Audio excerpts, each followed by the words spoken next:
Halo Sobat PPATK, selamat bergabung di Jumatan. Jumpa PPATK Pekanan bersama saya M. Natsir Konga dan narasumber terbaik. Kita dan kalian semua harus tahu agar terhindar dari tindak pidana pencucian uang dan pendanaan terorisme. Jumatan hanya di channel PPATK Indonesia. Halo Sobat PPATK, jumpa lagi di Jumatan. Jumpa PPATK Pekanan. Bersama saya M. Natsir Konga dan tamu mulia kita pagi hari ini Bapak Dr. Andus Irjen Pol Arman Depari, Deputi Pemberantasan Badan Narkotika Nasional. Selamat pagi Pak Arman. Selamat pagi Bang Nasir, selamat pagi Sobat PPATK dan juga SIU. View Bang View ya. Jadi Pak Arman, narkotika ini dari National Risk Assessment yang kita lakukan itu merupakan kejahatan yang besar di Indonesia ya, dan saya pernah membaca beberapa waktu lalu BNN dan lembaga pusat penelitian LIPI itu melakukan survei di 13 kota besar di Indonesia, menunjukkan angka bahwa prevalensi penyalahgunaan narkotika pada kelompok pelajar ini Pak sebanyak 3,21% atau setara dengan 2,29 juta orang. Ini pelajar yang terkena narkotika. Kemudian prevalensi pada pekerja itu ada 2,1% atau 1,5 juta orang lebih. Nah, jadi pengguna narkoba kita ini kalau dari penelitian dilakukan oleh BNN itu hampir lebih dari penduduk Singapura ya Pak Arman ya. Luar biasa. Jumlah dari yang mati korban dari narkoba ini juga satu hari katanya bisa 30 orang Pak Arman. Ini kerja keras, kerja besar, kerja berat BNN bagaimana untuk mencegah, memberantas pedagang, pengecer ataupun bandar narkoba ini Pak.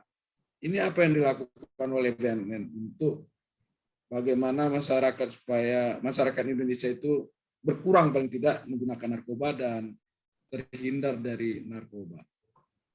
Apa ya langkah-langkah yang dilakukan oleh BNN Pak Arman? Iya, terima kasih banyak. Salam jumpa buat sahabat-sahabat sekalian, terutama yang menjadi fans PPATK. Nah, kesempatan ini saya juga merasa terhormat karena bisa berbicara, bercerita, dan mungkin share informasi, dan sekaligus tentu bekerja sama untuk kita bisa menjadikan Indonesia menjadi negara yang bebas narkoba atau Indonesia bersinar, bersih dari narkoba. Bersinar ya Pak ya, bersih dari ya, bersinar, bersih dari narkoba. Ya, ini memang pekerjaan yang tidak selesai-selesai dan ceritanya juga tidak pernah habis-habisnya. Tadi sudah disampaikan begitu banyaknya masyarakat Indonesia, terutama generasi muda, yang memang sudah terpapar narkoba. Baik dia itu sebagai pecandu, sebagai pengguna, atau mereka-mereka yang direkrut menjadi kurir.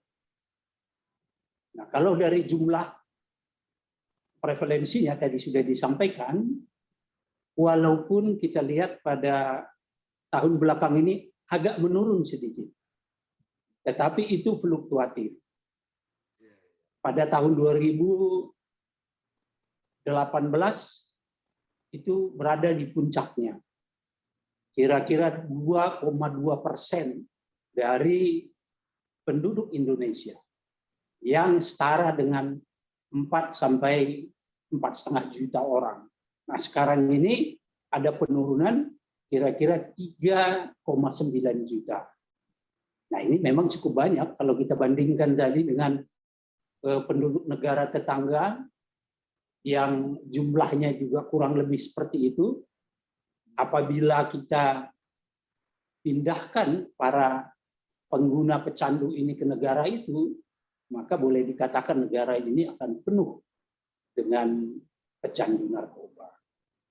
Nah, tentu melihat angka yang seperti ini dan resiko yang ditimbulkan yang betul-betul sangat serius, tidak hanya penyakit, tidak hanya beresiko dari nyawa, tidak juga hanya beresiko bagi nilai-nilai kita, juga beresiko terhadap perburukan ekonomi secara nasional maupun ekonomi rumah tangga. Itu akibatnya. Tetapi juga yang lebih menjadi fokus perhatian kita, karena yang menjadi sasaran adalah anak-anak milenial yang kita harapkan nanti mampu untuk memimpin bangsa kita ke depan, generasi muda kita. Nah, ini harus kita tangani dengan serius. Oleh karena itu, BNN memang tetap konsisten dengan seluruh tugas-tugas yang diberikan negara untuk menanggulangi. Saya garis bawahi menanggulangi ini karena kalau penanggulangan itu berarti harus komprehensif. Tidak hanya pencegahan, bukan hanya pemberantasan, bukan juga hanya rehabilitasi. Karena apa? Karena langkah yang kita ambil sebagai pilar tonggak kita untuk menjalankan tugas, memang ada 3 pekerjaan atau garis besar yang harus kita lakukan. Yaitu yang pertama adalah pencegahan. Pencegahan ini artinya kita harus bersama-sama dengan masyarakat, dengan stakeholders yang lain, untuk mengurangi permintaan.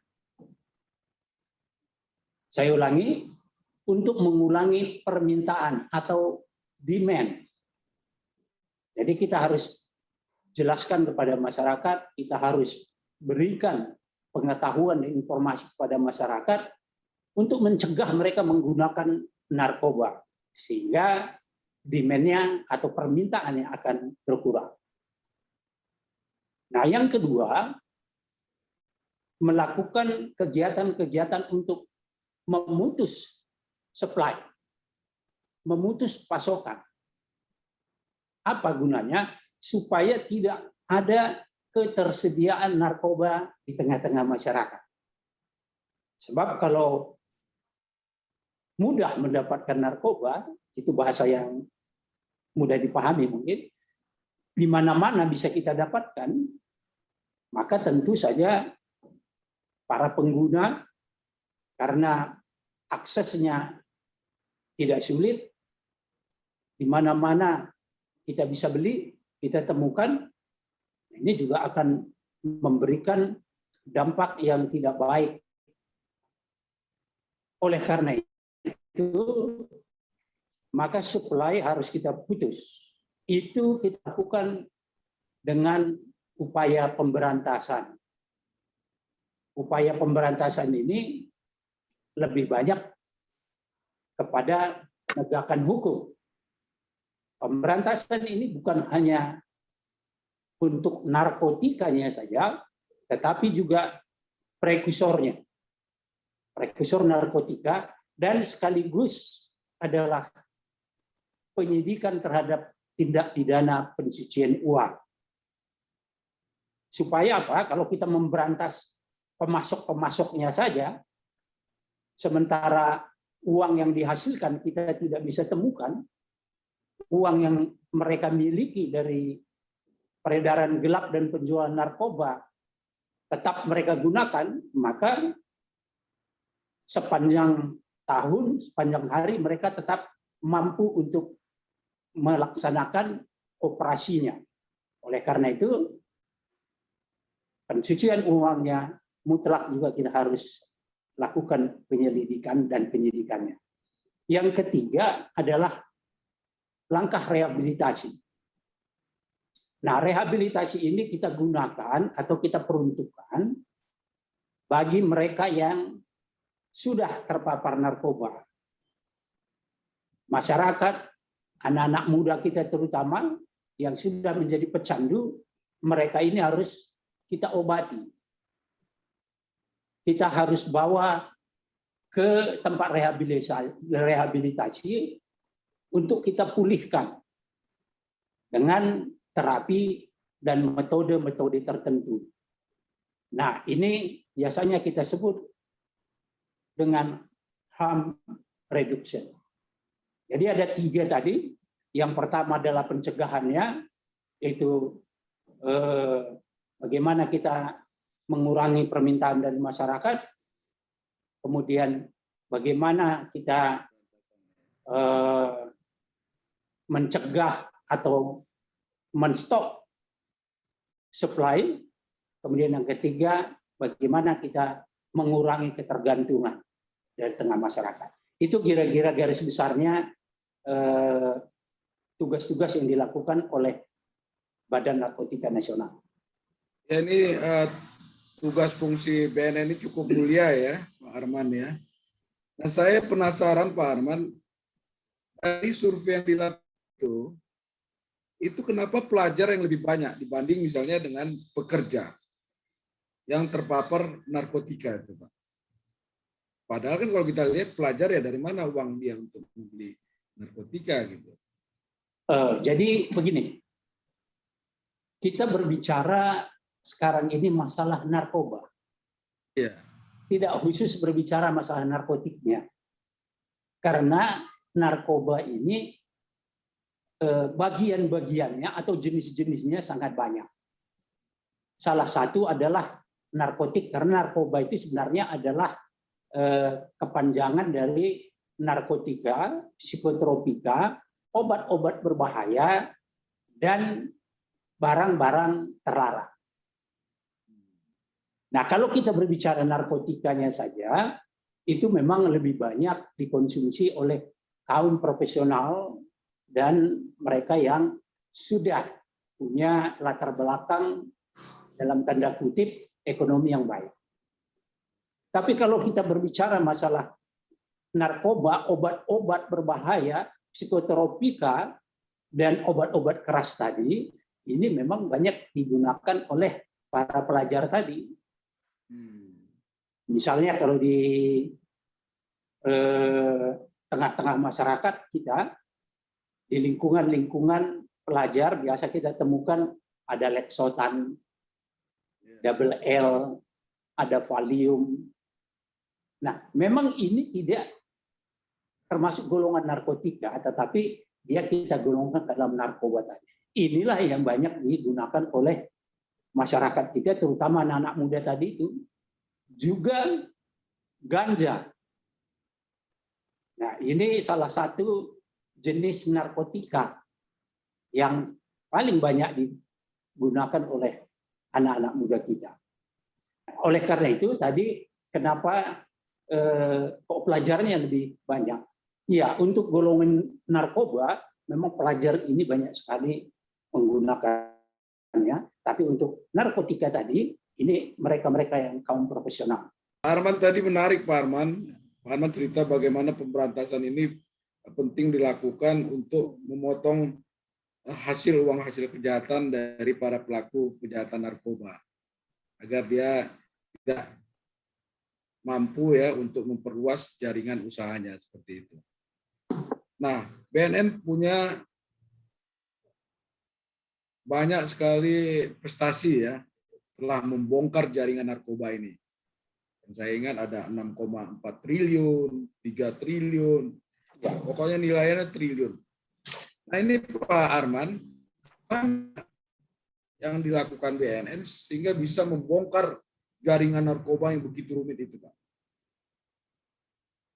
Ya, tentu saja ini memang hasil kerja keras kita semua, bukan hanya BNN saja, kita juga pasti melibatkan instansi-instansi terkait lainnya, terutama PPATK.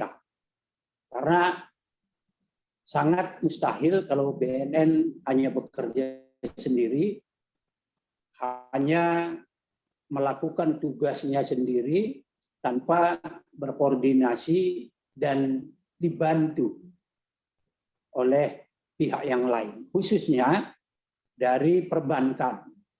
Kemudian partner kami yang paling dekat dalam hal penyidikan tindak pidana pencucian uang ini, ya memang PPATK.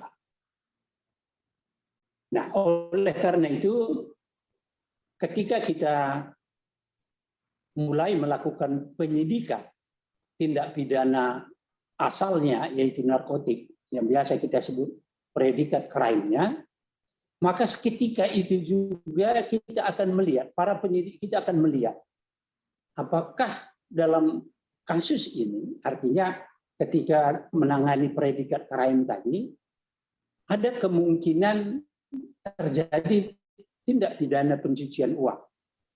Atau paling tidak untuk sederhananya, apakah mereka ini menghasilkan sejumlah uang yang banyak dari pekerjaan yang mereka lakukan ketika memperdagangkan, mengedarkan, atau menyelundupkan narkoba. Nah, biasanya para penyidik kita, karena mereka sudah pengalaman, apalagi sudah tahu jaringan, sindikat-sindikat tertentu, pasti bisa melihat, oh ini adalah sindikat yang besar, bukan hanya sekedar kurir, bukan hanya sekedar pengedar jalanan, tetapi mempunyai organisasi yang kuat. Nah, kalau kita sudah punya informasi atau data seperti itu, maka otomatis penyidik kita tadi yang menangani kasus itu akan mulai menelusuri terhadap kemungkinan terjadinya tindak pidana pencucian uang. Dari informasi dan bukti yang diperoleh, itu nanti menjadi bahan dasar, belum bukti. Bahan dan informasi dasar untuk kita bisa melakukan pengembangan lebih lanjut. Sebab apa? Sebab tindak pidana pencucian uang ini kan tidak mungkin berdiri sendiri. Dia pasti ada tindak pidana yang mendahulunya, dan juga ada kegiatan yang lain yang mereka lakukan untuk mendukung pencucian uang ini. Nah, ketika sudah ada informasi atau data tadi, nah ini kita olah dalam tanda kutip, apakah ini bisa kita jadikan bukti awal. Nah, ketika itu kemudian bisa kita olah menjadi bukti awal, nah ini akan kita tindak lanjuti dengan kegiatan penyelidikan. Nah, penyelidikan ini tentu saja bermacam-macam. Bisa kita pergi ke otoritas jasa keuangan, perbankan, perpajakan, atau kita pergi ke money changer. Nah, khususnya tentu saja ke PPATK. Nah, jika ini sudah bisa kita dapatkan dan buktinya sudah cukup, maka data tadi, informasi tadi, kita lakukan penyelidikan. Nah, kalau penyelidikannya juga memberikan bukti, dan itu cukup untuk kita tindak lanjuti, maka kita akan naikkan ke tahap penyidikan. Nah, itu kira-kira teknisnya yang kita lakukan dalam rangka mulai membangun kasus. Nah, yang juga ingin diketahui oleh Sobat PPATK, Pak Arman, itu bagaimana kasak kusuk di dalam mengejar uang hasil kejahatannya tadi Pak, sehingga bisa dirampas ya, karena mereka juga dalam melakukan pencucian uang menempatkan uangnya di luar negeri, di mana gitu. Nah, ini kan perlu suatu tindakan ataupun gerakan yang luar biasa Pak ya. Seperti apa nih Pak Arman, kawan-kawan di BNN melakukan itu semua sehingga pelakunya tertangkap, uangnya bisa disita dan sebagainya. Iya, betul. Ini memang ada double risk ya. Yang pertama risikonya ketika kita melakukan pengungkapan predikat krimnya, kasus narkotikanya juga tantangannya sudah cukup banyak, ya cukup serius. Kadang-kadang bukan hanya menghadapi orang per orang, tapi cuaca, situasi juga sangat tidak mendukung. Artinya situasi pada saat kita melakukan operasi dan juga keadaan alam pada saat kita bekerja ketika berada di luar. Nah itu tentu kita bisa bayangkan tantangan-tantangan itu memang sering kita hadapi. Kemudian tantangan yang kedua ya tadi itu, setelah kita melakukan pengungkapan, kita tidak puas. Dan kita tidak selesai hanya dengan melakukan pengungkapan terhadap kejahatan narkotikanya saja. Kita akan melanjutkan ke tindak pidana pencucian uangnya. Kenapa? Karena mereka, artinya sindikat dan anggotanya ini, jika masih memiliki uang yang cukup, apalagi banyak, maka mereka akan merasa terlindungi. Bisa merasa beli ya, nyaman. bisa membeli. Dan mereka menganggap bahwa dengan uang yang banyak, dan mungkin benar, segala urusan bisa lancar. Nah, salah satu motivasi dari para pelaku narkoba ini adalah uang. Mereka sudah tahu bahwa jika mereka ketangkap, jika mereka berurusan dengan penegak hukum dalam kasus narkoba, hukumannya berat. Mereka mengerti betul. Hukuman mati ya. Hukuman mati atau mungkin kalau ada perlawanan bisa mati ketembak anggota kita di lapangan. Tetapi mengapa mereka terus melakukan? Nah, salah satunya tadi itu karena iming-iming uang. Uang, harta, kehidupan nyaman itu mengalahkan rasa takut tadi. Nah, oleh karena itu, uang ini menjadi motivasi utama bagi bandar-bandar dan otak atau bos dari sindikat ini. Mereka tidak peduli apakah itu kejahatan yang bisa mengakibatkan nyawa orang hilang, yang bisa mengakibatkan keluarga berantakan, hancur, karir masa depan gelap. Tidak, mereka tidak berpikir. Atau mungkin para bandar yang ketangkap kemudian dibuang ke laut, mereka nggak peduli. Yang penting mereka dapat uang. Nah, oleh karena itu, salah satu alasan mengapa kita harus menindaklanjutinya dengan penyidikan pencucian uangnya, supaya mereka tidak bisa lagi menjalankan operasinya karena ketidaktersediaan dana. Karena tidak mampu lagi menghidupi organisasi dan sindikatnya. Atau dengan kata lain, kita memang ingin memiskinkan mereka. Nah, ini yang menjadi dasar dan alasan utama kita. Kemudian kalau tadi kita sampaikan bahwa risiko pertama terhadap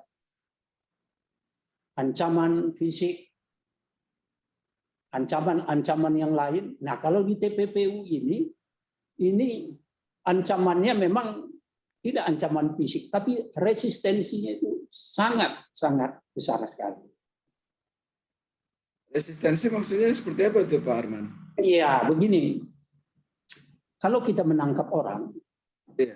atau bahkan mungkin menembak orang, meninggal, terus famili, saudara, atau keluarga yang kita tangkap atau ketembak ini,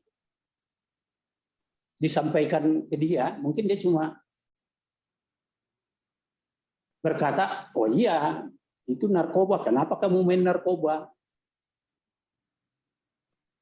Nah, jadi kalau untuk narkotiknya sendiri, walaupun tidak persis seperti itu relatif masyarakat yang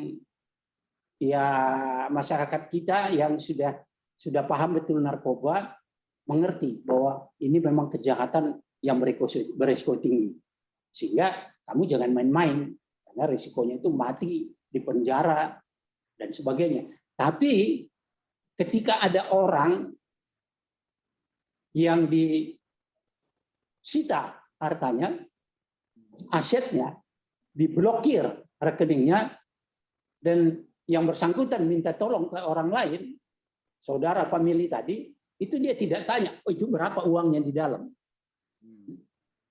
Berapa nanti bagian saya?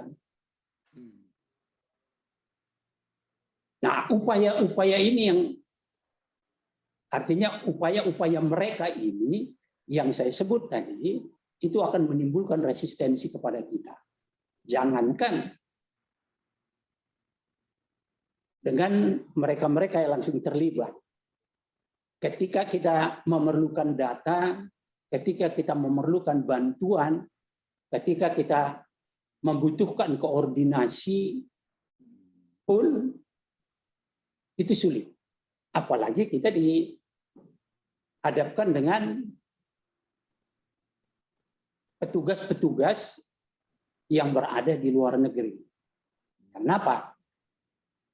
Kalau aset sudah sampai ke sana, uang dan harta sudah nyebrang, itu akan sangat sulit sekali bagi kita untuk melakukan tindakan-tindakan sesuai dengan aturan-aturan hukum. Nah, resistensinya tentu tinggi karena bisa saja itu dianggap mengganggu kepentingan nasional mereka, atau memang sengaja dibiarkan di situ, sengaja tidak diberikan bantuan maksimal dengan tujuan supaya aset itu tidak dikembalikan kepada kita. Nah, itulah salah satunya yang sekarang ini kita bekerja sama dengan PPATK, Kejaksaan Kepolisian, bagaimana kita bisa men-tracing aset-aset ini dan tentu saja ingin mengembalikannya. Nah, ini untuk kepentingan negara ya. Untuk kepentingan negara tentu saja. Karena satu hal yang baik, karena kita berurusan dengan keuangan, semua yang kita lakukan, baik itu dalam rangka pengumpulan barang bukti, pemindahan barang bukti, itu semuanya dilakukan dengan elektronik sekarang. Jadi itu sangat bermanfaat bagi kita, sehingga semuanya bisa kita jamin ini bukan untuk kepentingan pribadi, kepentingan kelompok, tetapi benar-benar untuk negara dan masyarakat kita, karena bisa langsung dikontrol dan dilihat dari jejak elektronik.